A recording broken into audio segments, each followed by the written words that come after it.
Hey everyone, welcome back to another video. So today I'm going to be making Ritz cracker chicken. So I'm going to take 2 chicken breasts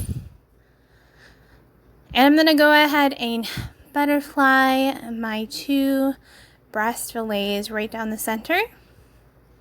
And you'll see I'm just going to take it, get it right in the center, cut it right down in half, nice long strokes right in the center.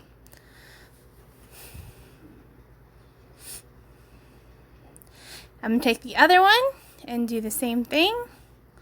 Cut it right down the center using nice long strokes to cut it in half.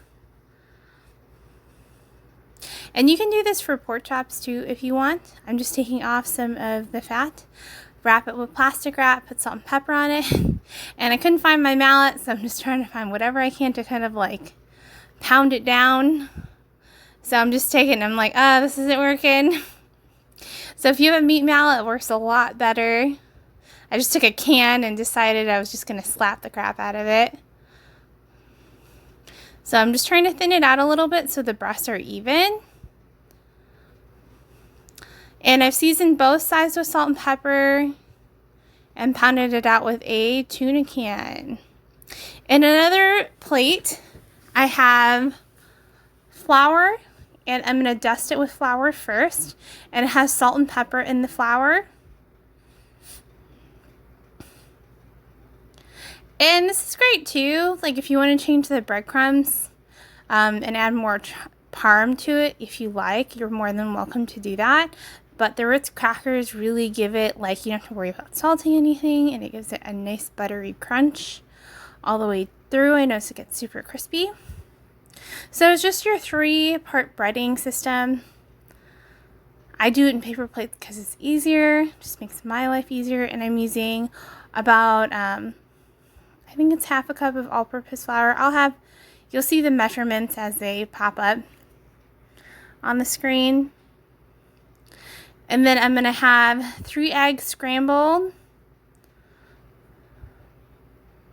with salt and pepper too. And I'm just going to work on dipping it in the egg batter. I like just using the whole eggs. I don't add water or anything because I noticed that the breading doesn't stick on quite as well if you mix water with it. So I just do 3 eggs.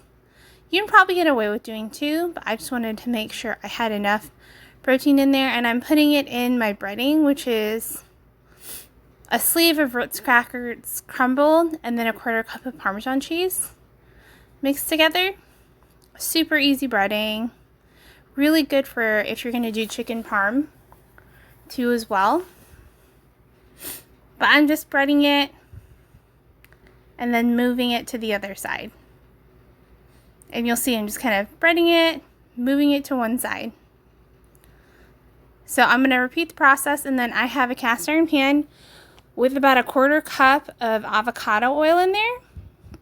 I'm going to heat it to a medium heat, so just enough so that when I drop it in the pan, you'll see little bubbles around the edge. It takes about a couple minutes. And I'm going to go ahead and dunk the chicken in there.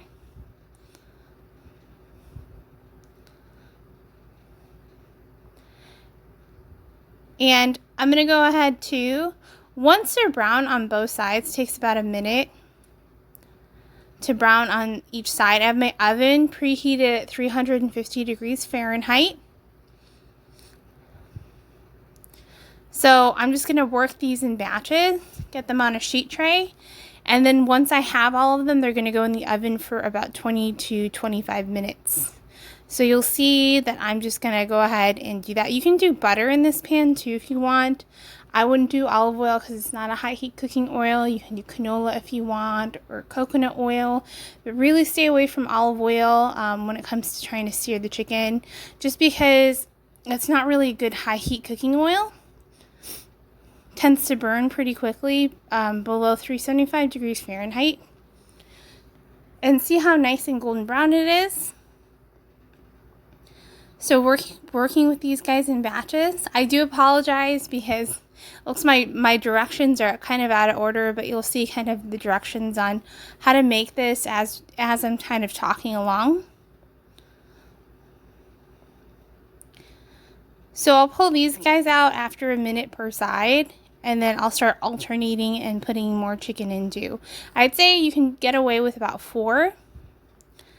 And then you'll have to either change the oil, wash out the pan, or change out the oil, wipe the inside of the pan.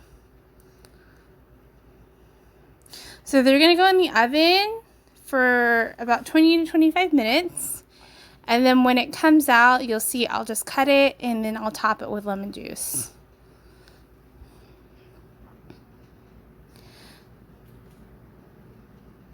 So I'm just going to pull them out, put them on a sheet tray, and then I'm working in batches. I wouldn't do chicken thighs with this. They get a little too greasy. I would stick with just chicken breast. But I hope you enjoyed the video. You'll see the finished product at the very end. Please like and subscribe.